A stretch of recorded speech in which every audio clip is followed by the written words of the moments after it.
Hey, how's it going, everybody? Just before the podcast starts and we talk about this subject, I just want to make sure everyone who's listening ahead of time knows that there are some trigger warnings in this episode. Everything that's said in this episode is our personal opinions with our personal experiences and what we've seen and stuff like that. Obviously, keep yourself educated, look up into articles, as we should be doing that as well, looking into articles, getting the facts straight and stuff like that. This is a sensitive subject, and I please say that you respect everyone's opinions and what they think about the matter. So please enjoy this podcast episode. How's it going, everyone? Welcome back to season 2 of the Seng Media podcast. We're doing something a little bit different today. As you can see, we are all in a Discord channel, video chatting with each other. This is because I'm doing something a little different and grabbing more than one person into a setting. And due to COVID, I didn't want to risk anything, so we're doing this in a safe environment. But I would like to introduce the group of guests if you want to say who you are. I'm Savontae. I'm a recent graduate of VCU. That's me. I'm Stefan. I'm a recent graduate at the University of Mary Washington. Hey, I'm Solon. I am a junior at TCC. Tough. Well, thank you all for coming onto this podcast. I really appreciate it.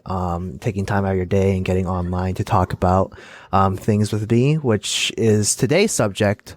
We're going to things that are a little bit sensitive and some people don't like to hear about, but I feel like it needs to be talked about right now, especially with the current events that's happening, is racial discrimination that's been happening in the United States right now. Previously with BLM and then right now with all the Asian hate crimes, I feel like this really needs to be talked about. So guys, just opening into that subject. And if you feel like you're a person that doesn't want to hear about this stuff, please go ahead and leave the podcast. If you have a strong opinion and stuff like that and you don't want to hear it, just, it's our opinions, it's our matters, our facts, what's happened to us. So yeah, fuck you. but love you. But at the same time, if you don't have the same opinions, you have the choice to leave. So you don't need to be here, type of thing. But going back onto the subject and stuff like that, how do you guys feel about what's been happening lately? Like with all the events that we've been seeing, I've been seeing a lot of Uber drivers have been called racial slurs and stuff like that. And Asian owned businesses have been basically being robbed or people being jumped and stuff like that. I'm not really surprised at all because I feel like this has just been going on for a while. What I'm surprised about is just the year from late 2019 up to now, how social media kind of exposed and the amount of exposure it's gotten. That's just kind of crazy to me how exposed from within that little time period. But I mean, I'm not surprised that it's happened like that. That's always been happening, but it's just the exposure part from the power of digital tools like social media is just kind of sheds light on that, which is kind of crazy if you think about it. It kind of changed my perspective just through early 2020 with all the police brutality and the BLM protests, kind of changed my perspective from my initial thoughts before, going into 2020. Mm-hmm. It shocked me a little bit after. Oh, go ahead. It shocked me a little bit at first, not super shocking, because how recently media and for culture in America at least, a lot of Asian culture has been kind of really loved recently for K-pop, anime, so that's been really kind of on the up and up. Yeah. So it was a shock to see just how quickly the public turned. Yeah. With not that many facts. I mean, it wasn't that surprising. You see with hip hop stuff like that, or really enjoyed by other cultures and stuff like that. But it shocked to see how parallel it is Black people and Asian people, how a lot of things that are a part of their culture are loved, but instant something happens and then just go away, it never happened. Yeah. Yeah, it is really weird, especially after the loss of the 45th president of the United States. I'm not going to say his name just because he's triggering all of them. So the racism that came from him and the uprising thinking that he was going to get elected again, and the storming on the Capitol, it was just crazy how there was that majority race thinking they could control us. It was just weird to me. Yeah. Yeah, it was definitely. I agree with all you guys that like, it was kind of like expected, but also a shock at the same time because ever since like, quarantine and stuff like that, there's been a lot more eye-opening things with digital like media and stuff like that to represent those things. But continuing on this podcast, I just want to welcome the guest that just came in. Welcome Kaylee to the podcast. If you just want to introduce yourself real quick, say something a little bit about yourself. Okay, sorry, I don't have like that streamer set up. For people listening, so I'm using my old iPhone headphone. And I have to be a little quiet, but hi, I'm Kaylee. What are we supposed to say? Anything you wanna let the people know about yourself? See, not me lagging. I'm lagging so bad. No, you're fine. It's fine. About myself? Yeah, anything. They just said like they just recently graduated from VCU. Yeah, you're a stuff like that. dancer. TikTok on the rise. Designer Okay. queen. I guess you guys introduced me for myself. We did like you. Yeah. Okay, yeah, so I am 22, just graduated from VCU this past May, during the pandemic. Yeah, I'm not full-time employed, so I would say I'm more trying to pursue being a full-time creative. Yeah, like they said, I'm into dancing and I'm currently trying to, I guess, push more content out on TikTok with like my like friends, basically like these other 3 girls. Like we have a group, so that's what I'm doing right now. Yes, everything will be in the social below, everyone that's listening to the podcast. So please show love to every single person here and, support and help them grow. So Kaylee, basically what we were just talking about right now. So we already introduced what the subject was going to be about. And I just asked the question of, how do you feel about what the current events and like what's been happening lately, because we've been seeing a lot more stuff like happening on social media, like people who are going on Ubers and saying racial slurs to Asian Uber drivers and stuff like that. So just wanted to get your input of like, was it a shock that it's starting to happen, or do you kind of like see it coming in a way? I think I definitely saw the hate crimes against Asians like rising, especially with the pandemic, like within the beginning already, because actually in like Europe, like I forget where, but I think kind of like France and stuff, you guys know how it got pretty bad. Mm-hmm. There were a lot of stories and like on the news, at least I heard from over there, that like a lot of Asian people who were like living there, like they were getting like beat up, like jumped and stuff because of the virus, like because of the blame that like Trump, number 45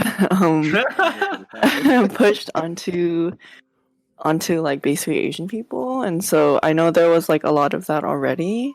And so I feel like it wasn't shocking, but if anything, it was still like upsetting, definitely, to see like the rise and stuff, especially recently too, with it already being like a year into the quarantine, like into the pandemic. Yeah, seeing like that escalate once again, like especially in the West Coast, I think that was definitely shocking, especially with the like older generations being targeted. Yeah, I definitely like what you just said. The older generation, that's the number one thing that I think that got me like, whoa, like I'm getting actually really angry about this right now, and I want to talk about this. Like, what has come to the world where like you're going to push an elderly person that like is already fragile. You know what I'm saying? Right. Regardless of race, like that's an elderly person. Like their life is on the line, type of thing. I don't understand how it started happening. Like, I mean, it's been happening since the pandemic started, even beforehand. There's Asian crimes, all minority crimes happening, but I don't get why. Maybe it's the media portrayal, but it got real deep just like the past like month or two when the kind of like calming down. There's just vaccines, like we're getting closer to like, solving it. Why are they doing all this now? I don't understand. Yeah, I honestly, that's a good question. I honestly don't know. What changed? Yeah, I feel like maybe it's because people have reached that point where it's kind of like we've been in this for so long, like that feeling of like frustration, like being fed up, and then trying to like push that anger and blame and like project it onto who they think is was portrayed as like the people who started it, you know what I mean? Yeah. But I also not to sound like some like conspiracy theorist, but I also think that like stuff like this, like the hate crimes and stuff, like not just against Asians, like even with like BLM and everything, like it goes on like every day, you know? It's just like when the media decides to portray it and like blast it is like very like, you know what I mean? Yeah. It's a little, I don't know. It's kind of like it's been happening. It's just that people are now starting to notice it when the media chooses to show it, type of thing, right? Yeah, and even then, when it's injustices against like POC, like it's still not very like accurately portrayed, and it's not portrayed enough, you know. Yeah, because sometimes it could be bias, and you know it's not like the actual facts that's coming in, type of thing. Yeah. I hear most of my news on it like from Instagram or TikTok, like my friends or people posting about it rather than like CNN or NBC or Fox. Yeah, I've been seeing it a lot more on like social media accounts that I really know and that like give like current events and stuff like that more than I see it on like actual news events, unless it's like in their area type of thing, you know. And it's actually really interesting too, because I kind of do agree where you're saying, Kaylee, where it's kind of like people are probably pent up right now and they just need to find someone to blame in a way. And I think Steph, we talked about this before. The blaming thing? Yeah, like yeah, blame culture, was it, or something like that? No, it's just like, I mean, throughout history, like, I think it's just human nature to blame something because, you know, humans don't like, you know, all of us, we don't like to kind of blame ourselves for like like some things, you know. So like even, you know, you look back in history, like Pearl Harbor, right? We blame Japanese people and whole blaming all Asians, you know, and all that stuff. You just, like that.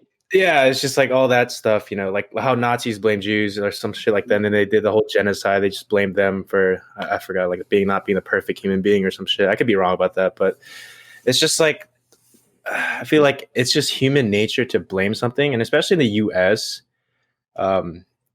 it's just, we never take accountability.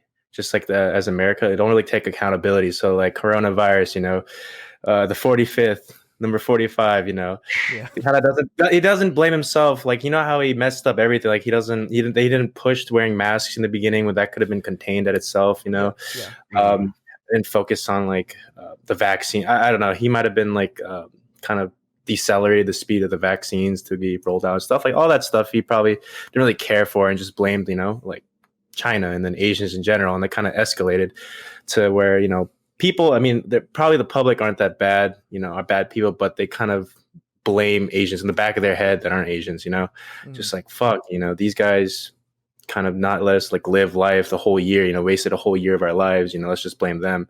So it's just like that whole fact that it's just human nature to blame something. And especially in the US, you know, if we have too much pride and too much of an ego to kind of take accountability and just blame, you know, other people for their wrongdoings, which is just kind of stupid, but it's just human nature. But I found it like funny. I mean, it's not funny, but I found it funny how like they blame like Asia and like China for the virus. Yet China, Korea, Japan, like they have like they wear face masks. They wear face masks. I was like, why are you mad? And I was like, it's your fault. They're doing good, obviously. Yeah, I mean, better. They're not great yet. But like I was like, a lot of them took like the right precautions as soon as it happened, type of thing. Exactly. Yeah, they use their public taxes to clean up the streets. I don't know if you've seen those videos where it's like they had a bunch of social workers, you know, starting to mop the shit. They had trucks cleaning the roads. They were wiping down benches. Whereas like here, you're just like trying to enforce people wearing masks, but they don't do it. You know what I mean? So it's like, it's kind of Texas. Didn't Texas lift the mask? Yeah, 100%. Yeah, they literally did. I don't know what. Yeah, they did that. I don't know. Like Texas is just wild right now. Like the negative freezing weather and stuff like that, and then like literally people without power for so long. Yeah, and the senator was like, "The strong survive" type of thing. He literally quoted that when he was like in Cancun or something. Not Cancun. Yeah. He was like out of his state when all this stuff was going down, and like other senator officials had to come in to help and like send relief and stuff like that. God, hate to see it. Yeah. I think she froze. Yeah, she froze. Kaylee will be back, y'all. Don't worry. Yeah.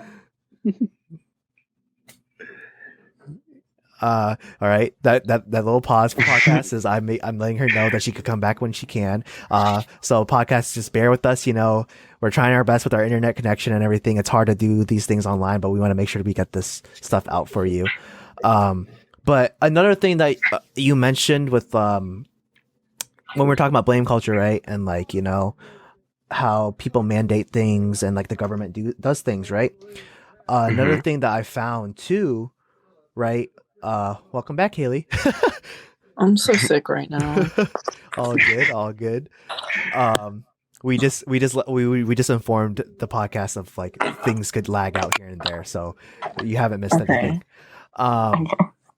So when you're mentioning like blame culture and like how the government controls things or like they mandate things and it's like the way that they move, right?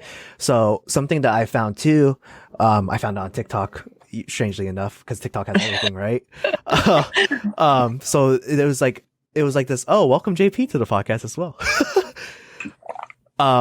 So this TikTok said that like, hey, like, when you're going through kindergarten to 12th grade, right? The history classes it's US like funded. It's like the US government tells the teachers what curriculum to teach, what to show, what to say about X, Y, and Z, and it's not 100% facts. It's just all in America's favors, right? So that's why they said where you get your value in learning history is really when you go to college and you go to those history classes, because they tell you straight up what actually happened. Like in like the US like history, they don't mention that they did a lot of hangings. They did basically a genocide themselves when people didn't agree with the government or the Caucasian population of the group, right? They just did what they wanted and got away with it, basically. Yeah, the funny thing with that is it's like they talk about the good things like very slow in detail, and then when they talk about slavery, it's just like very quick. It's like a very quick, chapter in our history lessons, and then also talking about Asian, like, how World War II with Japan and stuff like that, and Korean War. Isn't it funny? Like, you talk about how the U.S. won and set freedom to Koreans during the Korean War, and they don't really talk about like the after effects of it. It's basically like colonization. They basically colonized them, and really like there's pros and cons to it, where like they kind of liberated them, but at the same time hurt them. Where it's just like there's a hella casualties for Koreans as well, but like. Just going over like minority successes that the U.S. like provided is just they just talk about the pros, skip over the cons, make like a quick chapter. Then they mostly talk about how the North and the South of the U.S., the successes of how like the North freed slavery and stuff like that, instead of going into detail how bad it was. Yeah. It's very like great. And looking back at it, it was just like, damn, it's fucking whitewashed the shit. Yeah, because dude, I don't know if like every history teacher taught this, right? But like my history teacher in high school, right? He said, all right, everything they teach you before you heard from me now is all bullshit. He's like, they didn't go to war to free slavery. They went to war because there was a dispute between two, like a Republican and a Democratic party. And it was something about an amendment for a state in the South. And the South wanted to stay independent and follow those mandates. And that's why they went to war. And it just so happened that slavery was a part of that type of thing. Well, you had a good history teacher then. Yeah, no, I love history. Even in college, like with professors like that, like I also went to like more liberal college. I went to VCU. I was in VCU here. And it's more of a liberal college. It's great. Love that. But even then, like for history, when I go more in depth with it, it depends on the professor how much you learn. Because a lot of times, like even with them, like the resource that we go to like learn about this, the articles, the books, the journalists, the people we talk about, it's still from like white perspective. I've noticed, like even though like all like our like assigned readings are by white men. Not by like black people or Asians and who like lived through it and stuff like that. It's just like what's that shit called? It's the white savior kind of sort of. It's kind of like a white guilt. Like the white people telling us like what they did, like how we did something so wrong, but we never get like the person actually experiences like opinions. Really, I found it really rare even in BCU. Like if I get like a class that talks about like the perspective of racism in a form from a black, Asian, or any type of person of color's point of view. I hated that. Yeah, it's literally like that everywhere. Like even like when I watched this one TikTok too about Japan's like kawaii, like cute culture thing and how they use Mhm. that to like kind of hide like all the war crimes and the imperialism and stuff that God. happened like in China. Oh, Yeah.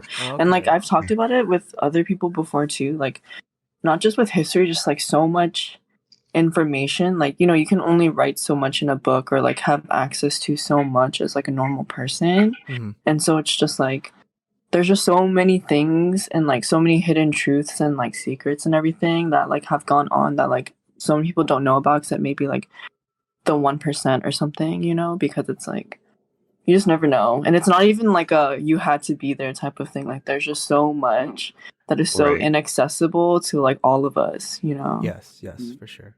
Yeah. You're Like, going a like big Korea, one. Japan. Oh, go ahead. So- Go ahead. No, go ahead. Go No, ahead. you barely talk. Go ahead. Yeah, but going off what she said, one of those big ones can be talking about the first president of the United States, George Washington. Like we all know how he was. One thing that they never told us that I actually found out during quarantine is how he had wooden teeth. But in reality, it wasn't actually wooden teeth. It was the teeth of his slaves. And throughout our whole life, we never like they never told us that in school. They always said his teeth were made from ivory or wood. They weren't. It was not.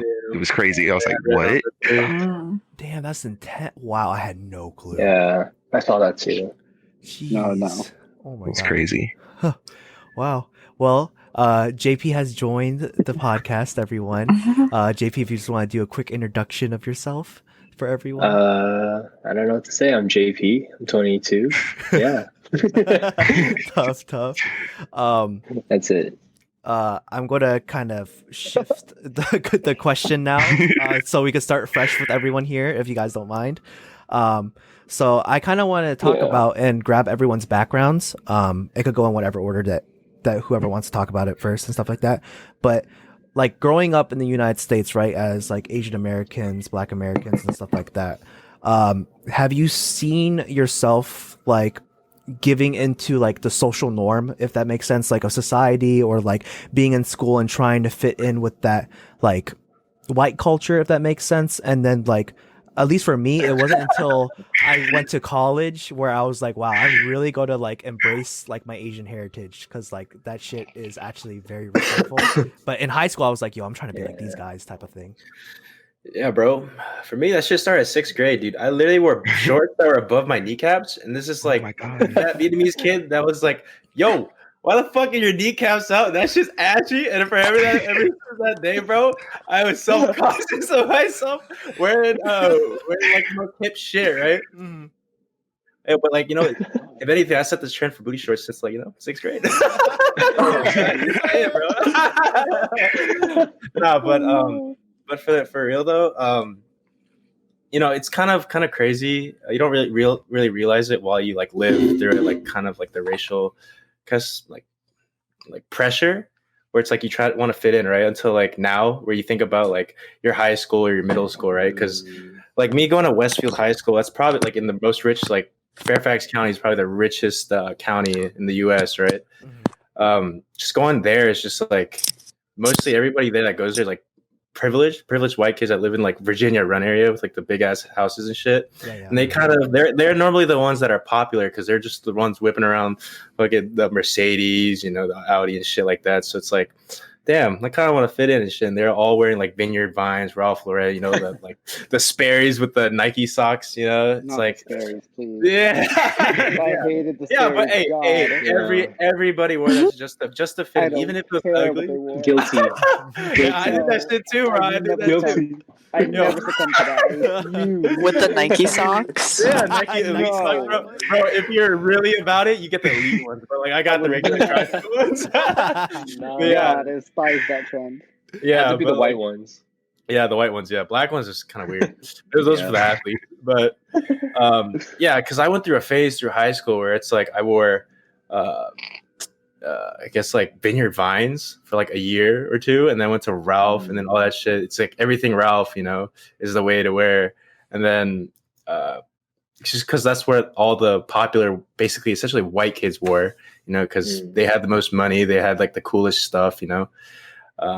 just like you wanted to be like them, so like you fit in and kind of become popular, you know what I mean? And then like going to college, you know, you experience like a bunch of people, you meet a lot of people. If anything, college to me, what I learned in my 4 years, even with a degree, is just like sensitivity, cultural training, you know, like understanding, you know, where people come from, and then, you know, not having any sort of prejudice until their personality shit, but like, you know, you kind of learn where they come from and all that stuff. So so it's like an eye opening. And then after that, I was like, I wore streetwear and stuff like that. And then senior year hit, and I was like, I stopped caring. I just wore like graphic t-shirts and just shorts. But like, it's just crazy just looking back at it, how you try to fit in physically, and also look back at like the stereotypes that they say, like how wow, you gotta fucking be, bro. You're like Asian, man. You're supposed to be good at this shit. You know what I mean? Yeah. So it's like, you know, they have like expectations to be smart, but it's just like, bro, I'm dumb as you, bro. Like, yeah. So it's like kind of crazy. It's like, damn, I was kind of objectified too, you know, like going to school at Mary Washington's like Fredericksburg. It's like you see on 95, like the Confederate flag when you drive by. Yeah. I don't know if you've seen that, but like if you look to your left and you go to Richmond area, you see the Confederate flag. Yeah. But I think it's down now though, hopefully. No, they can't take that down because it's private property. They can't take that down. Yeah, that guy put it high as hell so the whole highway could see it. That guy is petty so shit. It's like a person's place. Yeah, it's a person's place. They can't take it down. It's not like a public property. It's because someone owns that property and he raised it up that high. So dude, how racist do you have to be to do that? Racist and petty. It's a fucking flex. Yeah, exactly. But like, yeah, when I went to because freshman year when I went, you know, the first week, and everybody wanted to be my friend because there's only 2% Asian at school. Everybody else is white. You know what I mean? Because everybody wanted to be friends with the Asian guy. And there was like a whole club, Korean K-pop club, right? Ran by white people. You know what I mean? It's like, bro, what was it? It was like that at VCU, actually. KSA was like about the culture. Yeah, like KSA wasn't even Korean. Wait, Solon, did you see the video for the K Club? Yes. Oh my gosh. Raise up my memory. Yeah. Aren't you guys roasting them on this podcast? Oh no! Oh my goodness! You're just talking shit. Don't worry, post edits will happen. Okay. It's like those were dark times at that school. Yeah, but like, you know, it was crazy though, because they're openly like, you can openly tell that they're like objectifying, you know, Asian like they're tokenizing you, right? Yeah, it's just like, I want to be your friend. Why? You're just a cool specimen. Like, you know what I mean? It's just like, yeah, like literally, like there's this chick that was in a K-pop club, right? She openly said, "Yeah, I'm gonna marry a Korean guy and move to Korea." Like, you know, like what the fuck? Like that's like weird, you know what I mean? Sounds familiar. Yeah, exactly. I mean, if there's people like that, then there has to be a population, even at your fucking school. Can do that. Yeah, there is. Yeah, so it's like it's kind of crazy. Like when you look back at it, it's like when you experience it, you don't notice it. But when I look back at it, it's just like, wow, I've been objectified. Right. Yeah, nuts, man. Yeah. I don't know. Like for me, I went to not Westfield, West Springfield. Yeah. And dude, like before they did the renovations, like dude, the school was the same building since like the 80s. Yeah. So like I don't know, I just felt like I was like in an 80s movie where it's like, you know, all like Caucasian like protagonists and they're all like there's jocks and stuff like that, and it's like I don't know. But I mean, luckily for me, I kind of just like straight away, I didn't try to like fit in too hard just because I was already like the new kid at school. But like for me it was just cringe, but I could always tell some people would always like it was like microaggressive type of stuff, you know what I'm saying? Like the Asian stereotypes. I mean, I feel like we all experience some type of thing like that, you know? Like the grades, math, or whatever, science. You know, martial arts. Yeah. Or no, you know, I played basketball, so everyone would call me Jeremy Lin or Yao Ming. That was a big thing. Any Asian hooper, right? That was decently good or above average, call you Jalen or Yao Ming. What the fuck am I? You got a post hook on you? Literally, I'm just like, bro. That's the only two Asian basketball players they know. That's why. Yeah. Yeah. So it's whatever. I mean, it was the same for me. Like, I definitely. I mean, the thing is that I didn't really grow up in a predominantly white area. Like, I lived in like more lower middle class, so it was mainly like POC. So or like minorities, like even in elementary school and stuff. But even then, like, it's just funny how even with that, like all throughout elementary to high school, like I was mainly surrounded by minorities, like diversity. So I'm like grateful for that. But even then, like we would still, because it's Nova, you know what I mean? And like you see like South County, it's all the rich white kids. You see like schools like where Stef went to, or like West Springfield, and it's like all these rich white kids with like nice lives, basically, or like how they would portray it, or like what it would seem like to us. And like, yeah, we would all still definitely try to be white. Like I definitely still tried to be like white, like a white girl. And like, and it's also funny because even it like started since elementary school, like kind of being bullied for like your features or like what you ate, or like like one time I brought like kimbap like to lunch in elementary school. And I wanted to give my friend one, and she like eats it in front of me, and she spits it back out into my hand, and she's like, "This is disgusting." Bro, yeah, you bring kimchi, dude. Everybody exposes you. Oh, Like, I would never bring kimchi. Like shit, yo. Yeah, I told my mom, nah, man, it's just salmon rice. That's it, bro. No, there's no kimchi, Yeah, bro. I would literally cry and be like, "Please don't do that to me."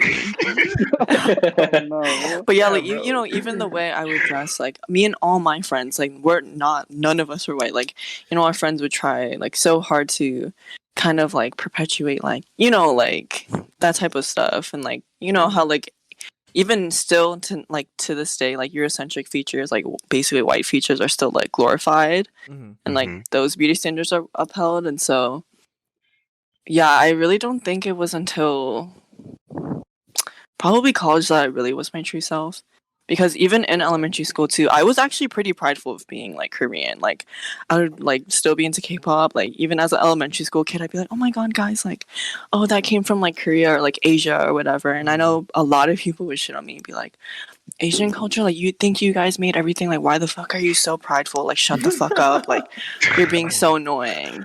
And so I think that's what traumatized me too. And so I used to be very like I honestly used to be very proud of like being Asian and Korean, but I think after that, going into middle school and high school, like I really just hated like being like a person of color, like being Asian, like whatever. Like I would always be like, "Oh, why was I not white?" Or like Yeah.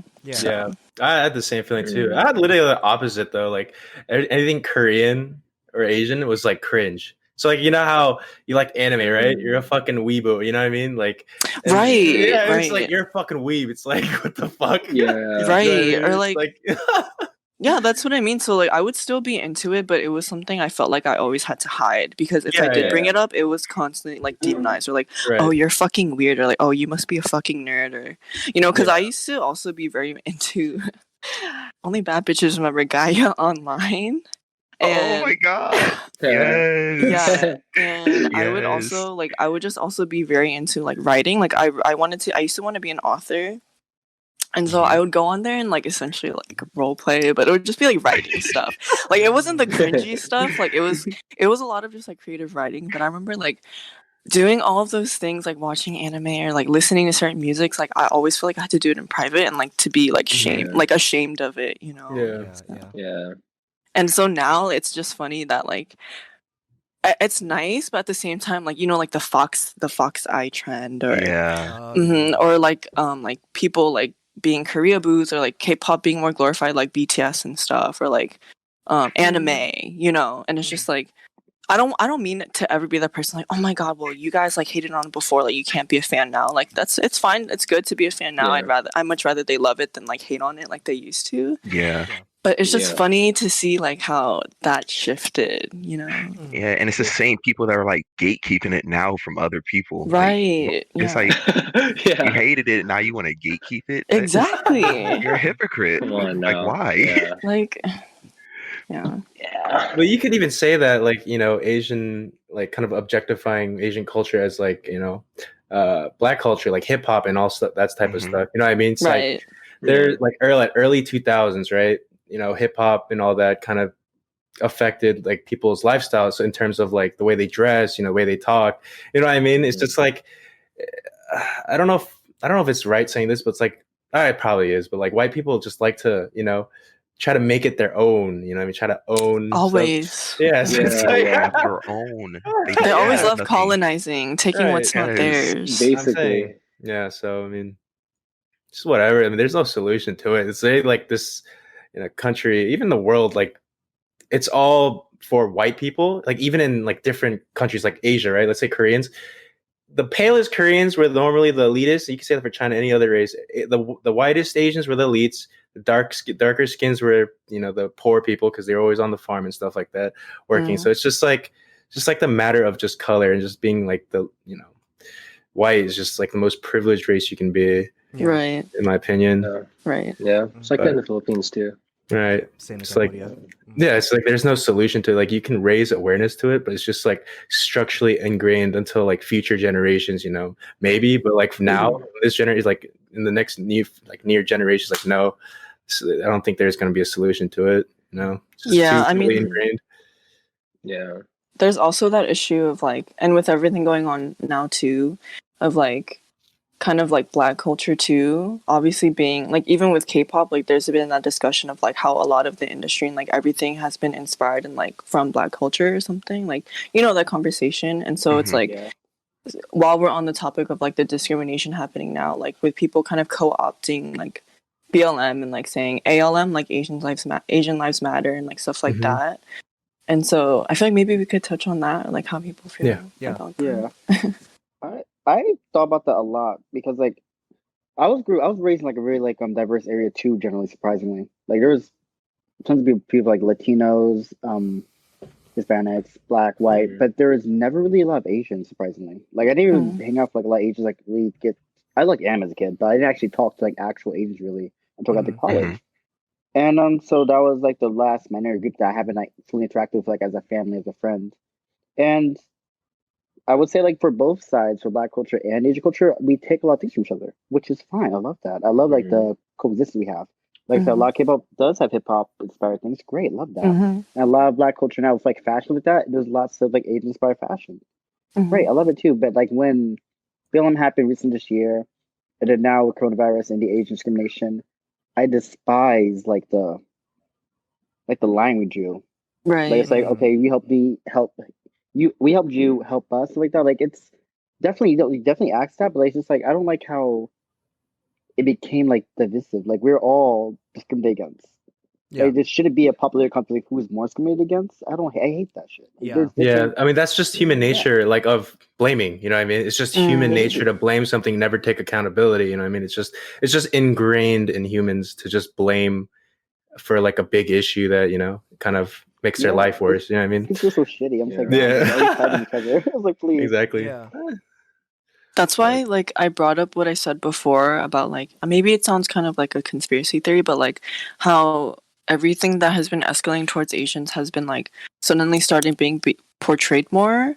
But it's also been in a way where it kind of, like you said, Savontae, it's been a little divisive, where, like, I've seen a lot of, like, things being, like, maybe the, like, perpetrator was, like, Black versus, like, that Asian, happens. right? And then it's, like, Yeah. and then like the co-opting, and then it just doesn't help because then it causes more unrest and like more divisiveness between the communities, when in reality like we should be working together. Yes, And like yes. acknowledging those mistakes maybe of like co-opting, or like moving on to like use different phrases, or like moving on to learn that like the history of each other and like how we can like intermingle without appropriating and like crossing those lines. But I just feel like with the surge of like the media portrayal and like obviously like like social media is so like it controls everything, especially with our generations, that like people are quick to just believe what they see on Twitter, or like believe like an opinion and be like, oh, I fucking totally agree. Yeah, that shit pissed me off. Like, oh, fuck them. Like, they're not helping us. Like, oh, fuck them. Like, they didn't help us, so we're not going to help them. Like, that type of Yeah. attitude. Yeah. I feel like that is so counterproductive. Like, so bad. And I feel like the that's the reason thing, why it's though. happening. Oh, go ahead. I was just gonna Go say, I ahead, think that's the sorry. thing, though. It's like we can't just generalize, like, oh, these people, like like. First of all, there's like difference in like accessibility to resources. You can't expect everyone to have like a cell phone or social media, and that's like its own problem of like a world problem. You know what I'm saying? But I'm just saying that online, everyone has their own echo chambers. So it's not like we can generalize a whole like race or population and say, oh, they're not supporting us, or they're not supporting us. You know what I'm saying? Yeah, Like yeah. there's more to this world than like what we see online. Mhm. Like, you know what I'm saying? Mhm. And everyone just has their own little everyone's feed with the algorithm, it's curated for them. Yeah, You know what I'm saying? for sure. It's Yeah. everything is supposed to validate and everything. You know what I'm saying? Mhm. So you can't just say, oh, like they didn't support us, so we're not going to support them. Because who are you talking about? You know what I'm saying? Yeah. There are people that care, and there are people that are supporting. So you can't just pick and choose. You know what I'm Yeah. saying? And Mhm. people kind of just buy into that, and they think, oh, you know, this tweet has like so many retweets, has so many likes, so it must be true. Or everyone should be this way I'm seeing it if it's that popular. You know what I'm saying? Mm-hmm. Mhm. Yeah, definitely a lot So- of like miscommunication has been happening, and like you said, the Yeah. algorithm, people are seeing just certain things that's attentive to them, type of thing. Yeah. Yeah. Even- Solon, even, like- I feel like you haven't been talking much. No. Is there something you wanna? No, bring no, up, no, no. I'm just, no, I'm good right Okay, you're now. good. I'm Okay, good. sorry, I Like, just want to make yeah, sure your opinion's being said. no, yeah, I'm good right now. I'm Okay. good. I'll go a little What about further. Like you? even like online. Oh, we going? Who's talking? No. Go ahead. Go. No, it was nothing. It was no. I'm sorry. It was nothing. It was nothing. It was nothing. I'm sorry. I'm sorry. Even like online, that's very true. And even like in like reality, like IRL, I feel like the reason why like with terms of like support right now, it's like more divisive between like other minorities in Asia right now is because of just lack of exposure. Mm-hmm. Like it's like I wasn't really exposed to Asians until college, surprisingly. And like I said, I feel like I've been around a lot of Hispanics, Latinos. Like they're like almost, how do I say this? We're almost like the same. Like I don't know. There's a lot more like cooperation because like we were here in America together, like Spencer or something. Like feel like the islands like that. Like it was just like I guess like the history is like more similar like that. So like we're around with each other more often. And I think like the big issue also for like Asian Americans, like others, like why we seem to like more so fight than cooperate is because we still see each other as like different levels of minorities, I guess, Mm-hmm. a Mm-hmm. little bit. I feel a lot of black people like especially like, oh well, we're in America and we've been persecuted for longer than they have, so fuck them.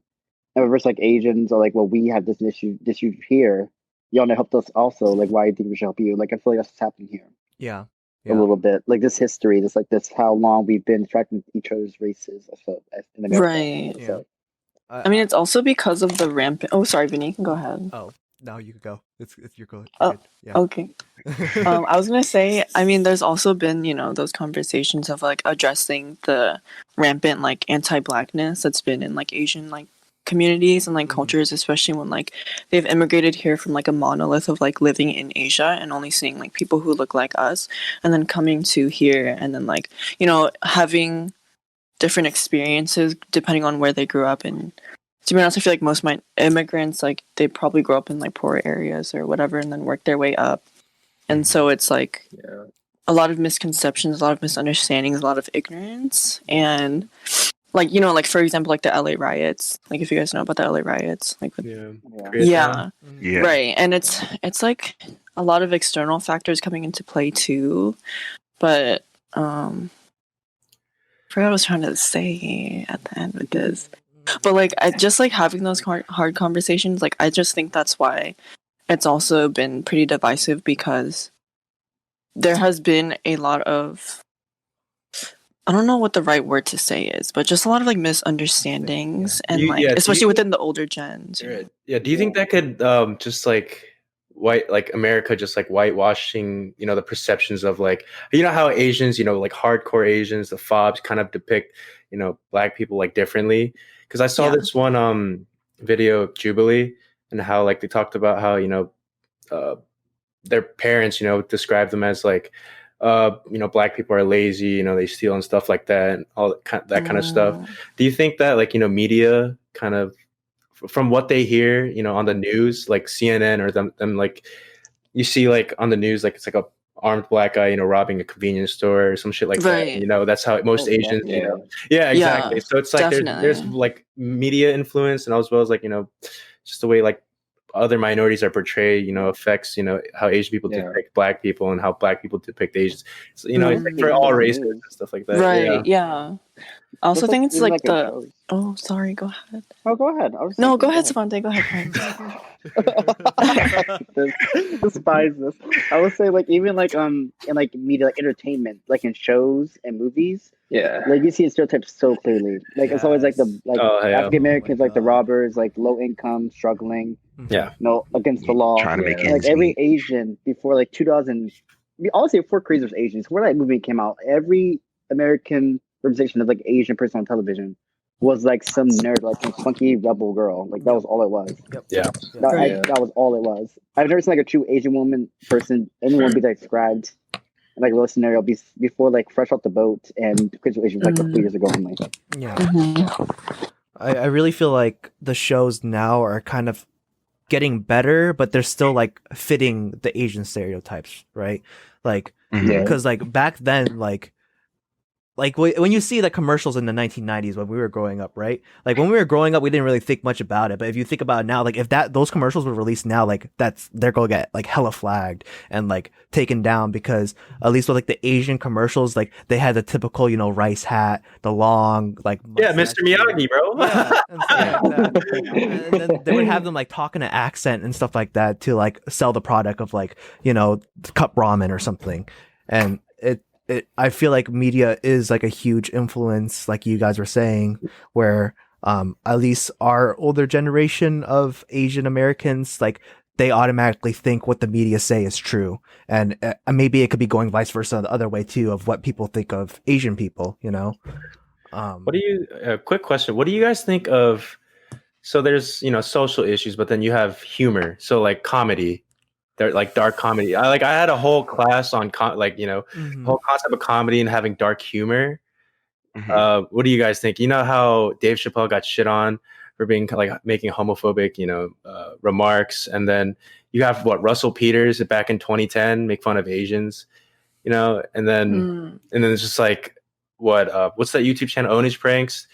It's like a white guy literally doing an Asian accent, Indian. You know what I mean? Like the whole other races making fun of other races, and then just like a whole concept, and that it affects the individual's race in their everyday lives. What do you think like entertainment and then like comedy differentiates? Me and Jonathan JP were actually talking recently about how like, for lack of a better word, like the sensitivity levels have changed from back when we were like in elementary school to now. But for me, I think whether it's humor or not, like if you can't be funny without degrading someone based on their race, their gender, whatever, then you're not really funny. So, like maybe. So what about like self-incriminating ones? So it's like an Asian comedian making fun of his Asian, just like Asians in general. I feel like there's like certain instances where like maybe it is funny because sometimes they'll like say stuff too or like speak in an accent, but I think there comes a point when it's like it's actually funny and like it's okay because they're actually like from that race versus like you're just enforcing like really negative stereotypes about like your own people and it's not really that you know what I mean? Like it's kind of it's really and it's the most basic ones. Yeah. It's the most basic stereotypes too. Like, Asians can't drive or Asians are good at math or whatever. Right. But I think like you guys know Joe Coy, right? The Filipino comedian. Yes. So he does a really good job of doing it. Like he'll make fun of Filipinos and be like, like Filipino moms are cheap or like they like Louis bags and stuff, and he makes fun of that. And it's funny because it's true and it's because he's speaking from experience though. It's like a shared experience that he shared with others. That's why it's funny and that's why it's okay. Yeah. But when you're just kind of like talking about something you don't know just to like enforce some type of narrative or like make people laugh, then it's like forced and not organic. It's it doesn't help anybody at the end. That's what I'm saying. Yeah. I agree with JP on that because like I've seen like I feel like it's okay when it's coming from a place that you're from, like where you experienced it. It usually is like really like fun, like family anecdotes like that, like like lady backs like that, like how like Black moms are loud, like the accent Black moms are getting when they're upset. Like it's literally your childhood. It's like the ones where like it's like like can't drive, or good at math. It's like you're just forcing something that white people already think about. It's like get a rise out of them only. Yeah. Like you're not making if your humor is for your race, fantastic. But if you're doing it to pander to someone else, that's ridiculous. Right. Yeah. There you go. I think it's where comedy, I feel like when it's like the same race doing the joke and stuff like that, and even ethnicity, like and stuff like that, like if like what you said, JP, a Filipino comedian doing inside Filipino jokes, right? It's like it's like jokes that only they would know because they can. It's all relatable, right? And then it's just the generalized things that don't make sense. And I think one thing, definitely our culture is getting more sensitive, right? So it's a lot of things can't pass like it used to. But I noticed like a lot of things when I was growing up, and even now, like it's still on TikTok, right? It's like the angry Asian mom, right? And I think that's like a stereotype that every Asian can relate to. It's the same, right? So it's like the be at bed by curfew and stuff like that. It's like it's something that we could relate to. That's why it's funny. But when it's someone else doing it and putting in those stereotypes, it's like, do you actually know, or are you just like judging us for like what you've heard on media type of thing? Yeah. Yeah. I think it all comes down. Wait. Go ahead.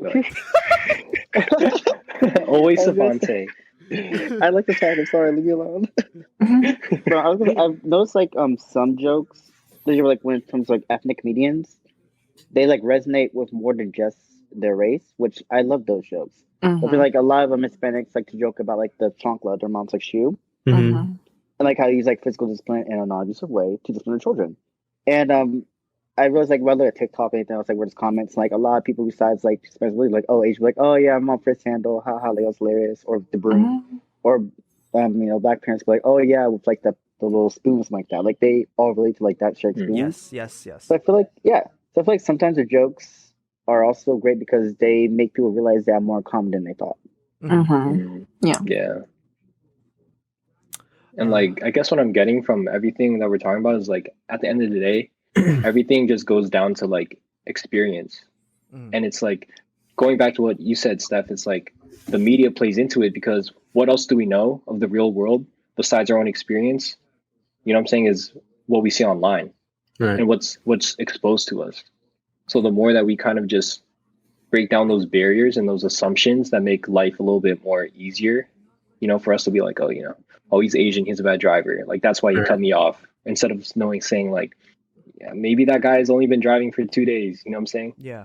Something that's a little bit more humanizing rather than just like looking at it and being like, oh, he's a bad Asian driver as usual.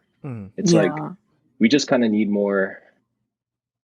I mean, this boils down to another conversation about like capitalism and like colonization and everything, but it's, we just don't have enough time to actually experience and get to know people, I feel like, because we're all just working and we're all just kind of making fast assumptions because we don't really have time to do anything else.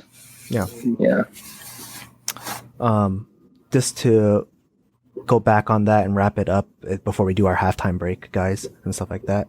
What you said, JP, and like what we were mentioning before, like I just wanted to bring that back with like, like black minorities and Asian minorities and how, there's like conflict and how we feel like there should be a better understanding in a way type of thing. I just feel like I wish there was a way like in the education system where people could be more educated with every type of minority so they could understand where people are coming from in a way, or like if people could actually like go out there and take the time to do their extra research so they're not judging a book by its cover, you know what I'm saying? Because I feel like there is people that are supporting each other, like minorities and are supporting other minorities, but then the people who are like not supporting and like feeling like basically petty, it's like kind of they're not doing the research to back up what's happening, you know what I'm saying? Because like I feel like it's better when we're a unity than divided, as we said earlier. Right. I feel like into like today's age, back then, probably like 5 years ago, social media was still like at its birth, where it's like you didn't really portray or have like exposed things that should be exposed. I feel like now, especially past 2019, 2020, everybody has a phone these days, you know, even in elementary school and stuff like that. And everyone kind of now has that, you know, journalism, you know, mindset, you know, like starting to, I mean, I'm not going to say everyone fact checks, but like, you know, most people will probably fact check before they make assumptions of it, since they're exposed to, you know, having a computer and the internet in their palm of their hands. Yeah. So I feel like a lot of kids, I'm just being optimistic, are bright, you know, and will kind of do their own research, and, you know, look at what influencers, or, you know, they come across online, and check if it's real, and then, you know, learn from that, instead of just listening to, you know, just someone in your fourth grade teacher, you know, teaching you that, you know, we freed slavery. You know what I mean? They just do their own research because they have resources online in the palm of their hands. Yeah. And so, and look at what other people are saying online and forums and stuff like that.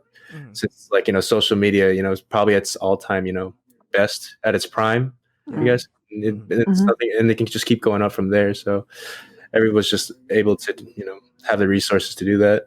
I also feel like that goes on to our generation, like their older siblings, if they have it, they have that ability to like speak down to them, let them know what we're going through as a whole and our experiences, because it's not the same experience as our parents or our grandparents. Like, this generation is like in like a world of its own. Like, we're Gen Z, millennial, whole mindset is really weird. So we gotta like educate them about what's happening and let them know, and then pass it down.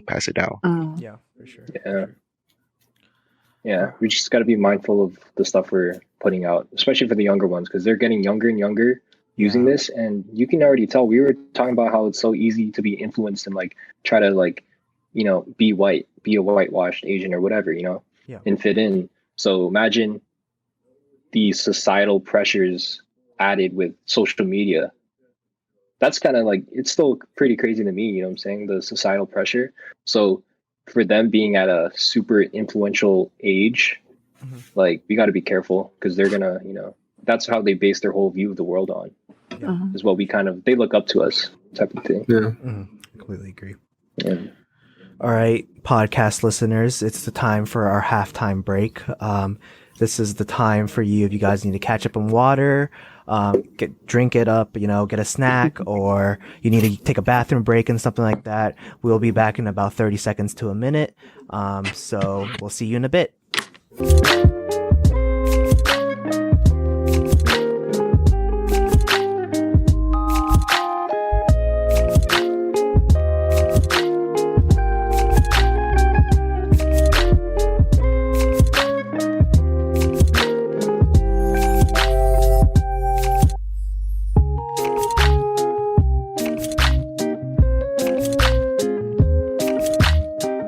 Welcome back to the podcast. Hope you guys got that water, you know, that snack, or got that bathroom break and stuff like that. So we're going to shift gears kind of right now and talk about the current events that's been happening, basically in America, and actually probably across the world, actually, and stuff like that.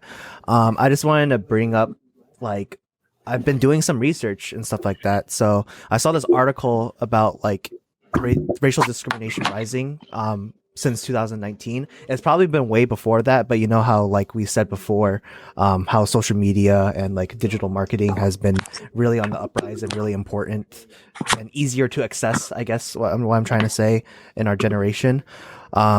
So some of the interesting statistics that I like found off of it, and we could talk about it, is that the most oppressed racial minority group is Black and Hispanics right now. And when Trump, the 45th president, when the 45th president was elected, there has been a 45% increase in racial slurs to other people, and four out of 10 Americans say that they've been hearing it on the regular. So yeah, that was the basis of that. And it also mentioned how actually, no, I think this was in a different article, so that's it. So we could just talk about that right now. That is very true. I've been called slurs in these streets more in the past like year and a half than in my entire life. It's ridiculous. Mm-hmm. And like, there's a Trump rally here like earlier, like What month was that, Solon? That was in October. In October, and we're walking past it. I'm not gonna lie, I was on my thing. So like I saw the Trump rally. I'm not a big fan. So I rolled down a window before I could even do anything. This man shouted from across the road the N word, like loud and clear as day, and I was in shock. I did not expect With that from his the mouth. hard R. Don't forget the hard The R. hardest R. He did not stutter. He did not flinch. He was in shock. I almost crashed a car. I was like, I literally swerved. I said, You're wait like, a minute. what did this person just say? Right? What? I was gonna give him a middle finger. That's all I was gonna do. He came out with like the big guns. I said, wait, that was not where I was going.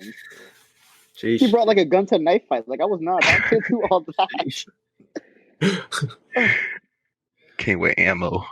Yeah, that's Are we talking about experience? yeah, we could I do guess anything so. that's Yeah. like personal or like what's happened lately, or Yeah. like, if you've personally gone through it. I think for me, I've run into more so other minorities, like being racist to me than more than white people, where it's like, I have Hispanic friends, it's joking to say, if a fucking chino or some shit like that. And you even see it on like TV or just like other people, like saying that. I think it's more so for me, I've experienced it more from other minorities to me than white people. And I think white people are more so like they imitate, the Asian accent just from social media. So what I'm trying to say is white people are just copycats, but more like direct racism for me. It was just other minorities, just saying Chino or some shit like that, like fried rice or some shit like that. You know what I mean? So that's just my experience.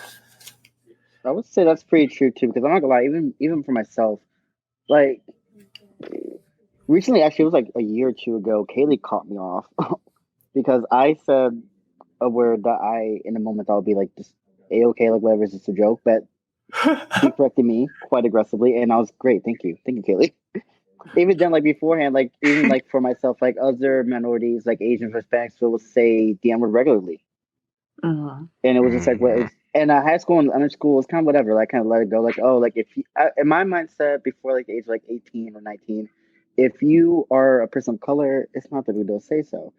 I mean, just say it. Then as I grew up and I got around more people in college who came from more diverse backgrounds than I did, a lot of people, including Kaylee, may realize like, wait, that's not okay, no matter how close we are to like be minorities together, we've got different struggles. That's not your word to say. For me to say, and for her to say to me as well.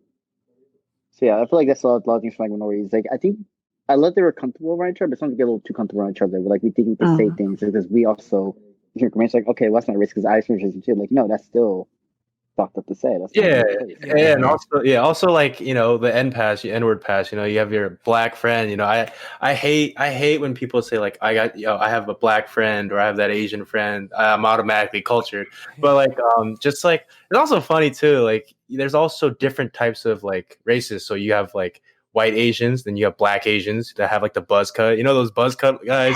They say the N-word too. You got those guys. Yeah, bro. It look like you, bro.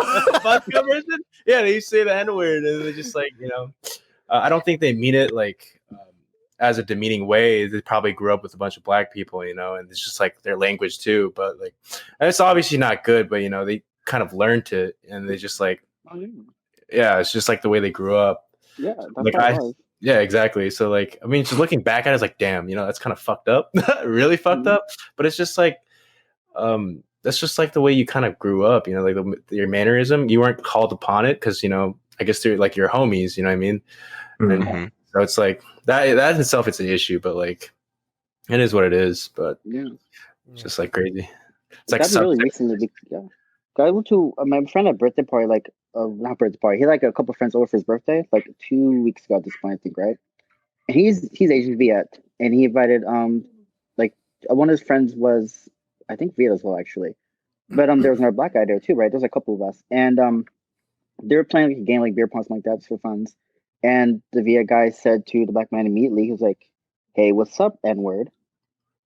In like 2021, during Black History Month, and that kid got punched in his face so goddamn fast.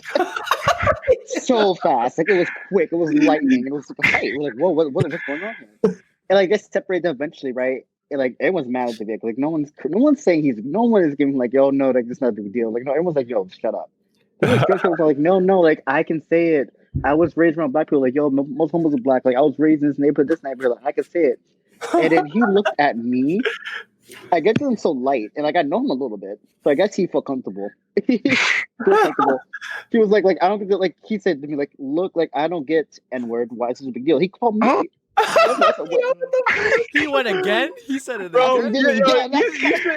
You're getting socked? Not on your head. You got this big hit on your head. You're bleeding. You're gonna say it again. He got a concussion. He don't know what he's saying no more.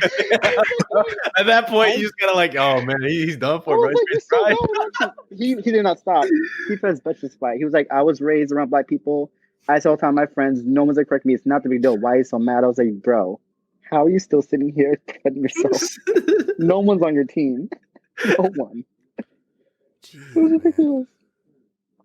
Yeah, that's just ignorance. Because I feel like a lot of people who came from like Nova, especially like the Asian kids, like most of them are pretty well off too, or some. I don't want to say most, like, to perpetuate that, but like, you know, some are, and then they like still, even till 2021, only know of the bubble that they've been in, like especially like diversity wise with like their friend groups and like who they interact with and like who they exchange opinions with and stuff. And so like he's probably one of those kids, you know what I mean? Yeah. And that's just ignorance. Like, it's not, maybe like you guys were talking about, he would have gotten a pass in like 2006 or something if he was old enough then, but like it's 2021 and like there's enough social media and like talk about addressing things like that and how it's not okay anymore. Like, there's no excuse. Yeah, he's not a bad kid. I want to make sure he's not a bad kid. He's not like a shady person. Like, I knew him for like about a couple months, but like he was ignorant. Yeah, And he I was mean, listening. So I mean, I've started to like kind of recognize. I see it like this: when someone says like some kind of racist shit, like, or like doesn't mean it, and I know that they don't mean it. There's like three things I look at it. It's either they're either blatantly racist, they're ignorant, or they just like don't know. You know what I mean? Like, so there's some people, you know, there could be people that are on the spectrum, you know, they don't get social cues and they learn from, you know, friends, you know, they say the N-word, like, you know, they learn that and they just like don't know and know the social cues. Like, I look at it like that before I like kind of judge and then like, you know, decide to like bink someone in the face, you know. Yeah, I think about those things, like, you know, like look at their tone, if they really mean it, you know what I mean? They could just be blatantly racist, or they could just be just dumb or just like not educated on it. So I just look at it like that. But not many people look at it like that and they just assume shit, and then this when it just gets like problems and stuff like that. But yeah. Completely agree. Sorry, I didn't mean to. Damn, man, you better pass out, bro. You better put No.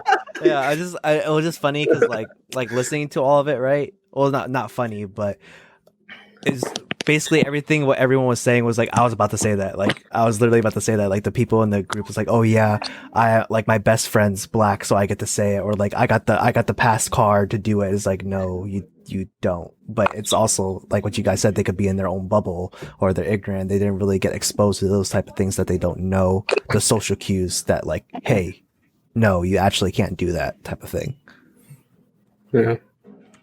Yeah. So another interesting thing about like when I was researching like the different type of like basically hate crimes towards like racial people and stuff like that.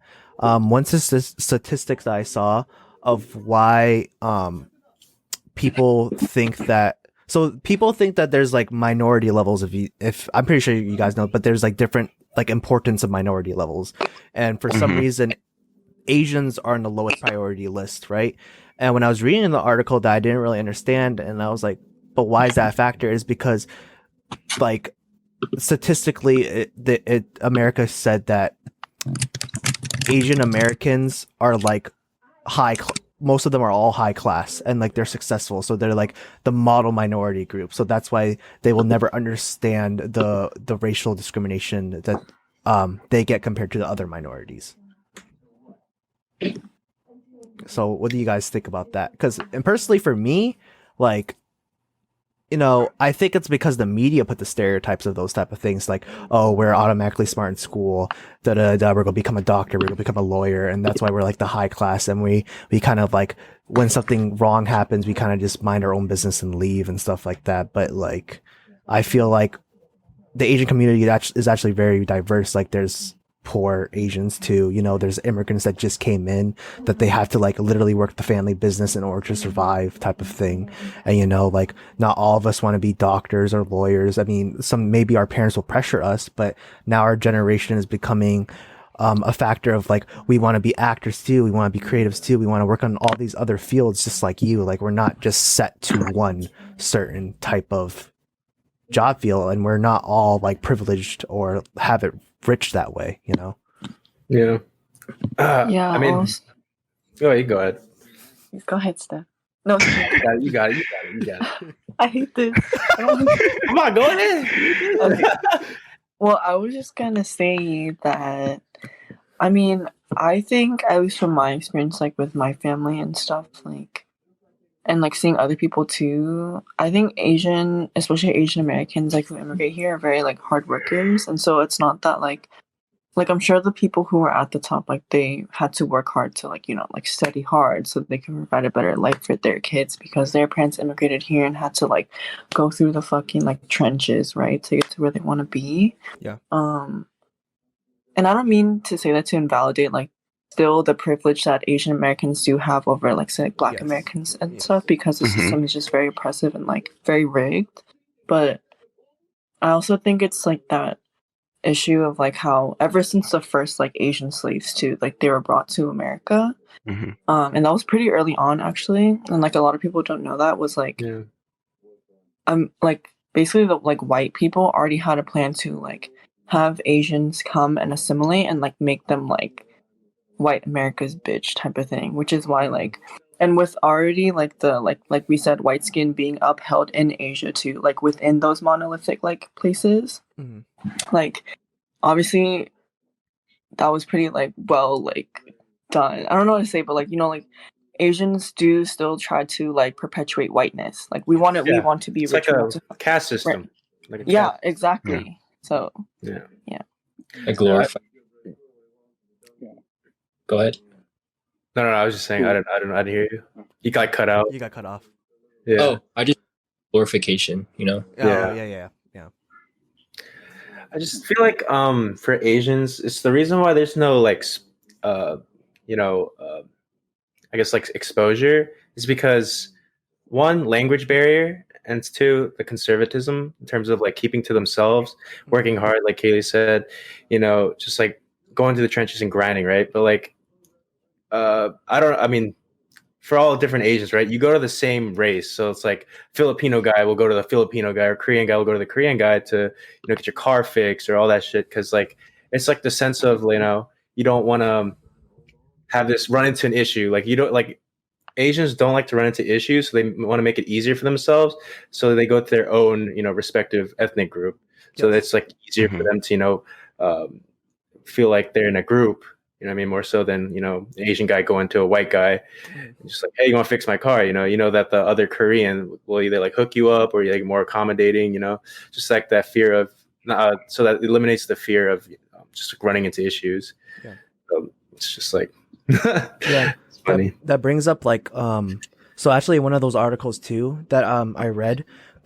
So there's, you know how like Asian hate crimes are mostly increasing in New York area, right? So this Asian Korean grandma, I think, got like stabbed, right? And then she got hospitalized, and the grandma actually didn't want to press any charges to not cause any troubles, basically, because she didn't want to deal with any more things than she had to, right? And then her grandchildren or her children in general was like, no, like, we're going to file a police report for this. Like, I understand, like, you don't want to cause any more problems, but like, this needs to stop. Like, we need to have a voice type of thing. And that's where, like, I brought up earlier, like, I feel like why it's coming up now too is because like when the media is like showing it, and then us as the community are seeing it too, like, it's like, we don't want to stay quiet anymore. We actually want to say something. And I feel like that's why I feel like some people feel like they could get away with it because the older Asian like generation group will just kind of be like, no, it's fine. Like we don't need to do anything about it or just leave it alone type of thing. Right. And that's what I'm saying. That's because like that model minority myth, like trying to be right, trying to be white, trying to please the white man in order to like make our way up there is so like it's more deeply ingrained within like our older generations because they had to go through those experiences of like being nowhere and then trying to work the system and see what they could do to get a better life. Yeah. You know, because it's not easy. And I think our generation, like the younger generation, does a better job of like addressing it and how like we have to break that like stereotype of like being the model minority and that like Asians are not a monolith. Like you said, we're very diverse. Like there's different groups of people and like even within the Asian like community as a whole or like as a race, like within America especially, like there's still like within those groups like maybe darker skinned Asians being more oppressed or like the lower class ones not being as represented or like having that accessibility to things too compared to others. And so yeah. I would say it's probably like the biggest difference I can see between like other ethnic groups in America versus Asians is that I feel like, especially for Black people, I feel like they kind of rejected the right man. Like we do not want anything to do with it. Like we tried our best, like make our own culture. I feel like a lot of Asians still try to appease, which is that's not a bad thing per se. Like, I'm not shitting on them for that at all because low key, if you look at the older generations, it kind of worked. Like a lot of Asian people, like they are like statistically they are more wealthy, it's like that because like, way kind of worked. Is it a good way? No, but it worked at the time. Why break something that's not? Why fix something that's not broken in their eyes? You know. I feel like it's like the big concern because like Black people, even though you're saying like you're trying to say kids, but I feel like you kind of like leaned off, which is cool too. Like the Asians seem to be more hardworking, like they're statistically, like stereotypically seem more hardworking, like other minority groups, and that's kind of true. Because I've seen, for at least when I see my Asian friends with their parents, like they push them very aggressively. They be successful, like aggressively, so like be a doctor, do anything stuff, like be successful, get your money, like go up. But a lot of Black people are realizing their families, like because they're trying to reject the white man and what that stands for. A lot of times it's kind of toxic in a way, like they kind of push you to not do so.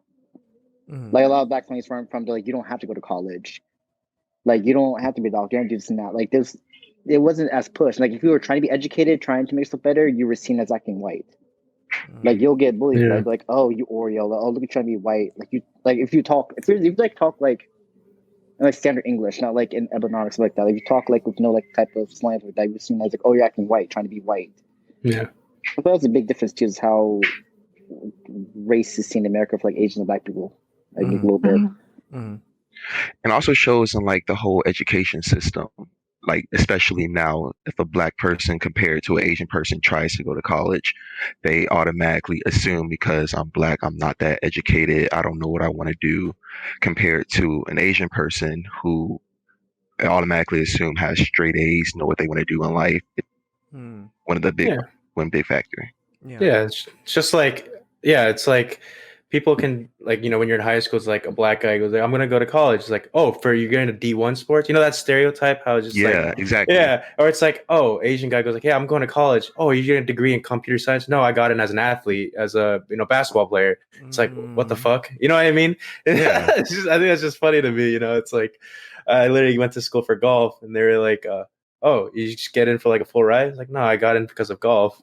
It's like, what the fuck? It's just like, you know what I mean? It's just like I went in for athletics more so than my knowledge, because I was fucking stupid. But but like I think that's just funny just looking back at it. It's just like how different perceptions on like different races on like the success of them and how they're going up there.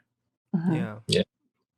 It's like scary how socially ingrained everything is, and like it's like the model minority myth. It's like we have to look at it from like different perspectives of like where we can downplay that maybe it's not hard. Like working hard is not part of any culture. If you're a hard worker, you're a hard worker, period. You know what I'm saying? Part of any culture. So I guess culturally Asian Americans are more like en route to their homeland. They're more passive and docile. You know what I mean? Like there were less more to speak, and so that carries over, and it also carries over into the fact that we were trying to please the white man and move our way up instead of like fighting against it. We're just like using the leverage that we got. Like we're some of us are working hard, but also we can't disregard the fact that we've been given a leg up because we're of the color of our skin, and that the model minority supports that trope of us, that we can be useful to society or useful to the white man. You know what I'm saying? So I think that's how we look at it. Yeah. Just like a double-edged sword. Yeah, for sure. Double-edged sword. Yeah. What do you guys think about, because I know it's like, model minority, and like it's really hard to, like we said before, minority groups to like support each other in unity, because there are people who are supporting each other, right? And then there's other people that are seeing it in one perspective, right? So I saw a recent article too that maybe we could probably put our opinions in to see if there's a way that we could not quote unquote figure it out, or give our opinions on how to fix that issue. So when the Asian elderly community, right, were getting hurt and like getting pushed, and people weren't finding any evidence of the person who did it to them, right? I forgot what the name of the Asian actor was, but he's really known in Hollywood. But he tweeted like a reward. He's like, I'll give $25,000 to anyone who could give like any type of information of this the person who assaulted the grandma, right? And then there was a tweet under his thing was like, well, you didn't give a $25,000 reward when there was like black hate crimes happening and stuff like that. So why should we be helping you in this cause, type of thing? Yeah. So that's what like really made me start thinking. It's like, yeah, because for like, I guess certain races, it really hits to them more, right? And like he probably did support the BLM movement, right? And it's just like, but like, what made the difference for the 25,000 reward? And that's what's like causing issues between like, the minority versus minority thing, when we actually should just be together helping each other out. Yeah. It's just like human nature. It's literally until it affects you, then you start taking initiative. You know what I mean? It's just like you see so like for him, right? The guy, the Asian actor, right? He's looking at it as like a outsider. You know what I mean? It's like, he disagrees with all what what America's doing and how they're treating black people, and he supports from the outside, but he's not in their shoes. You know what I mean? Yeah. So it's like not enough for him to take initiative. Doesn't mean he's a bad person, but it's just like it hasn't affected him. I feel like that's normal. It's just like that's like in general in life. If it doesn't affect you, why would you And if you don't, exactly, and you don't understand it either. So it's like, how do you like push it if you don't understand it? You know what I mean? Now that it affects him, he understands now. So it's like probably now that he's like felt that oppression and that violence against like his own race, right? Now he probably like understands like, oh shit, I was being ignorant, but just looking outside and stuff like that. And he probably is more activist on both sides as well. I mean, it's just like literally until it affects you, you take initiative, but. You're just in general, just looking at it from the outside. What can you do if you don't understand it? You don't know what it's like. It's just experience. And there's no one's. Sorry. That was it. It's always Savontae with someone. I'm sorry. God. This made me think about. I don't know if you know. You guys heard Billy Porter? Anyone know Billy Porter? Yes. Billy Porter, yeah. He was in like a hit show which focused on Black modern culture and trans people, especially, right? And he for the show. He got my side, but anyway, he got a reward for it recently for his acting. Great, love that. And I think some TV show hosts asked him, "Okay, but what about the trans women who are on your show who were main characters? Also, you guess what do you feel about them?" And I loved Billy Porter until he said this. I was like, you're done." But he didn't get a lot of flack for some reason. He said, it's not their time yet. Sheesh. Oh. Like, he's like a Black gay man, I guess. And I guess he thought that, like, it was his time to be rewarded, to be seen, before the trans women were able to. And I feel like that parallels to this, too. I feel like a lot of, like, other minorities, like Black people like that, they feel like, we're not going to deal with your racism until we deal with ours first. Like, it's not your time to shine yet. Like, you're not... And when he said that, I loved the point he said that moved me. But I feel like that's how a lot of people actually do think it. Like, no, like it's my issue first, then we get to you. And that's the only for together. It's the same issue, do it for together. Why are you making it levels? Yeah. There's no line. There's no line for racism. There's no line for it. Get collect a number. It's happening to all of us. Yeah. Like what Savontae just said, that's even a bigger issue in the Black community. Like Black people want to come together, but we also have our own transphobia, homophobia, biphobia that we have to face on our own. And until they decide to like come together, we're still going to be decided in anything we do. Yeah. This is its own problem and needs its own discussion. But going back to what you said, Stef, about like people only taking action when it affects them, it's like, I guess something that's without race that we can talk about is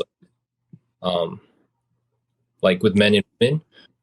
Like I said, it's going to have its own discussion with like oppression of women and objectification. But let's say you talk about some people, you know, like people will joke about like rape, right?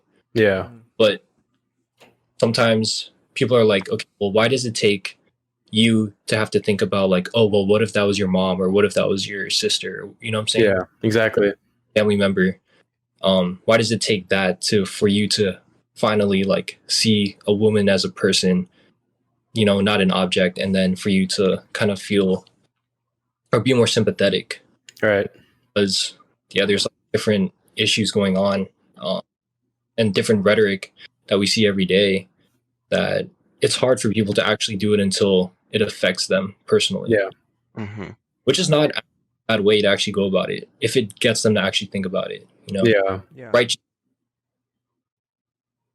Yeah, I think it just goes back to human nature. Like, it's just like that innate like selfishness within us, where it's like, unless it really hits home, it's like we don't really think about it. And it's because we're like so busy going about our own lives, making sure we're good, like we're us, our family, you know?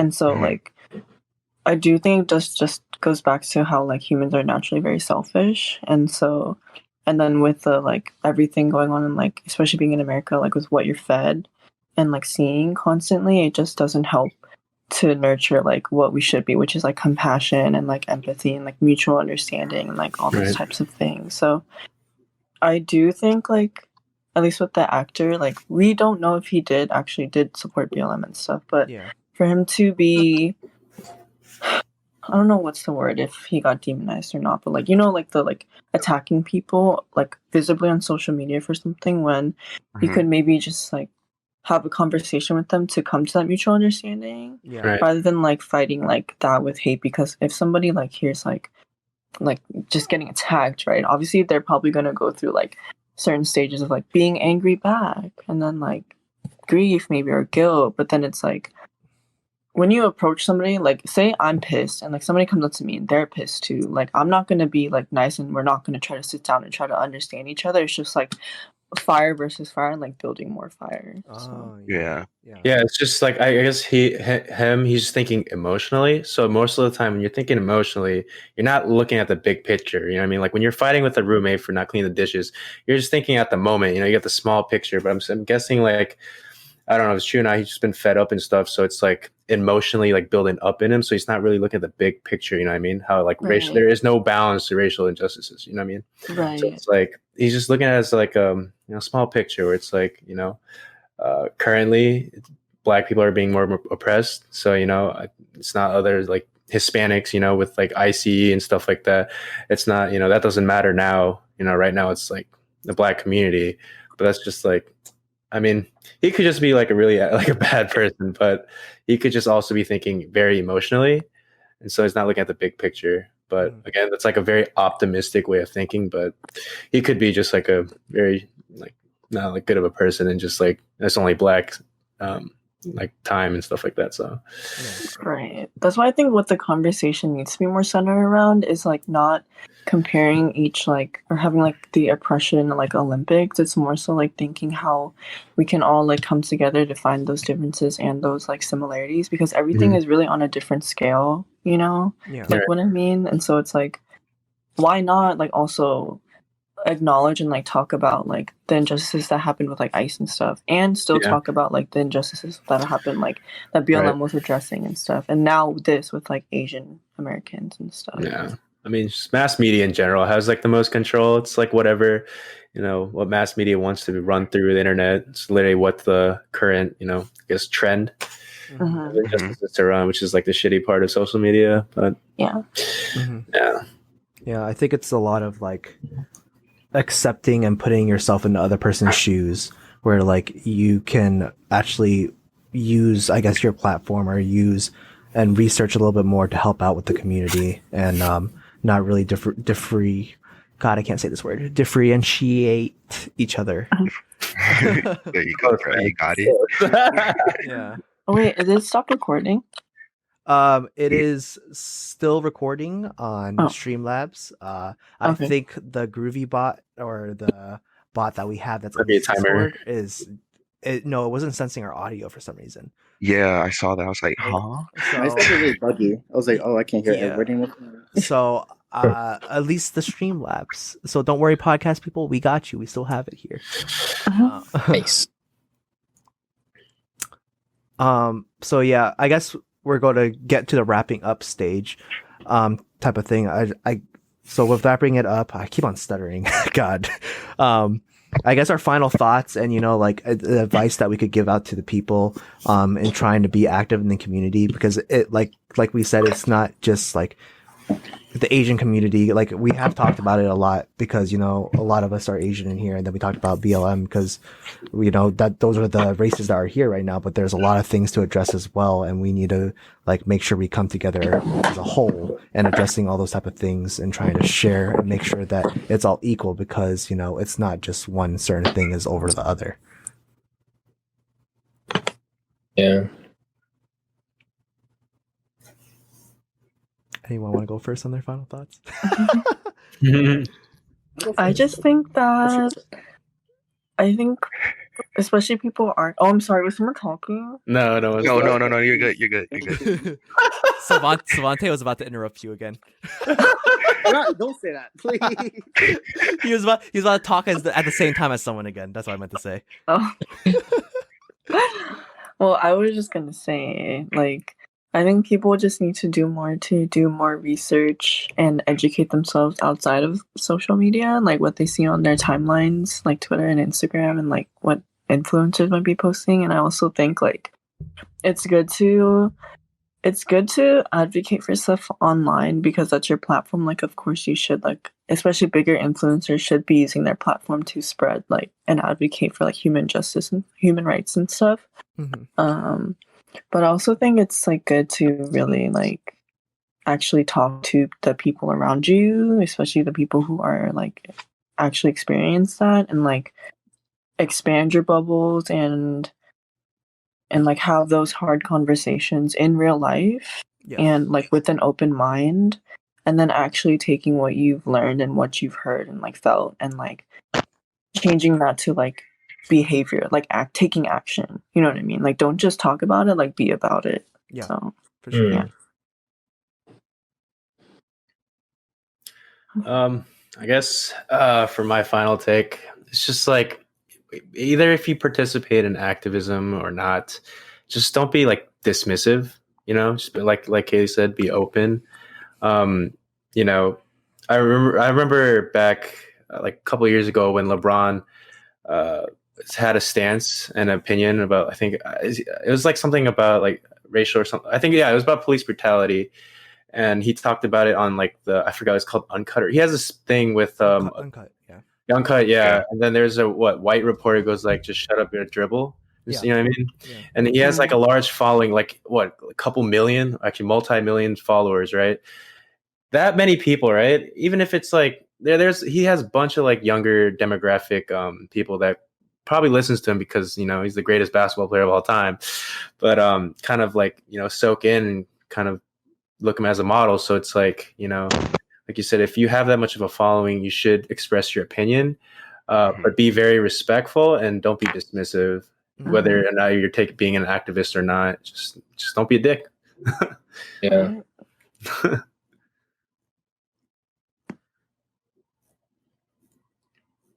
What you got, Solon? Oh, okay. So, so pretty much going off what Kaylee said, educate yourself, and not just us. We should like educate like the older community about what's going on. Personally, me and I know Savontae, like our parents, our grandparents, about the Asian brutality that's going on towards you guys.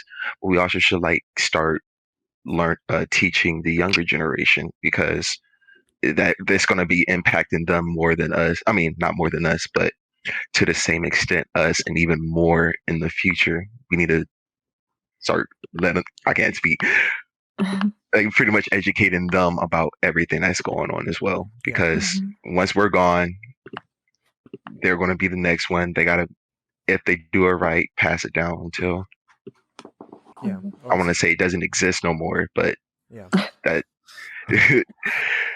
is controlled, I guess. Yeah, for sure. Yeah. All right. My last thoughts are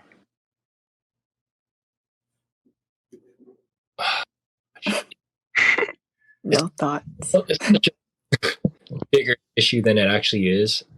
Or it's so much bigger than it is singularity. Like I think if people kind of just slow down a bit, if we weren't so distracted with capitalism and just working on stuff to survive, then we could at each other and, you know, come up with solutions with each other instead of all just trying to survive with what the white man is giving us. You know what I'm saying? Yeah. Just to exist. That's another discussion, but last takeaway is just, you know, slow down and be open. That's the only time you're actually going to be able to think. If you just keep reading and like whatever's more convenient with you, with our like how small our attention spans are nowadays, you're just not going to get it, you know. So be open, or do more work in the real world than online, because that's where the real change happens, is when you like see someone face to face and you affect them in their lives personally rather than just fighting for them online. You know, that goes farther than all those likes, all those shares, and all those saves will go, is actually affecting someone in their real life so that they can pass it on to someone else, like the good fortune and the breaking of whatever stereotype they have of, you know, someone and their race. And just be a good person. You know, people are going through their own things and experiencing their own troubles, so just kind of be kind, and that will, as long as you're a good person, that will translate to a lot of Savontae?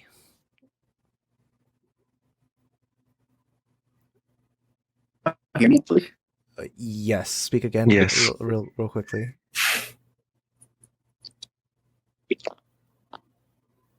Hear me now? The better. A little better. Yeah. Okay. My nose is real messed up. That's okay. But Oh I would no. just say that nope. doodle ball. Bro, did you just chuck your phone at the fucking wall? What the hell just happened, man? What the hell just happened? Did you just call doodle ball?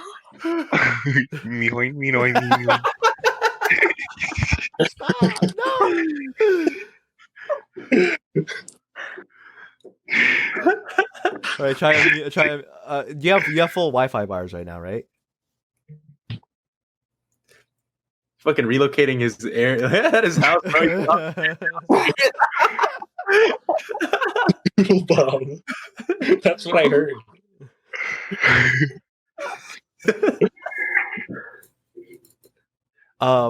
Just in case podcaster Savontae doesn't make it back. Oh, We're getting some fire now. Oh shit, it's loading. Buffering.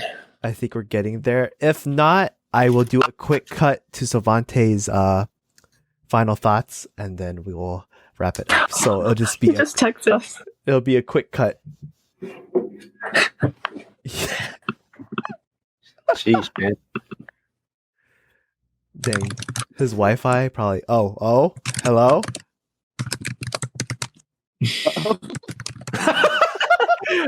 All right, man. I don't think it's gonna work, man.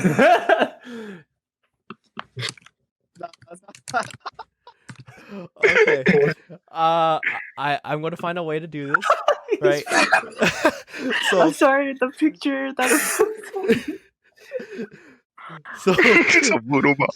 Savontae, I'm gonna give my final thoughts real quick, and then I'm gonna get yours. If you're still lagging, maybe you can record it to me later, and I'll put it in as a disclaimer in the podcast. So guys, just listen on a little bit longer after we wrap this up, and Savontae's opinions will come in too. But I completely agree with all of you, and the ways of how we could try to like expand out more into the community and kind of like have our voice heard in all the different type of minority groups and stuff like that.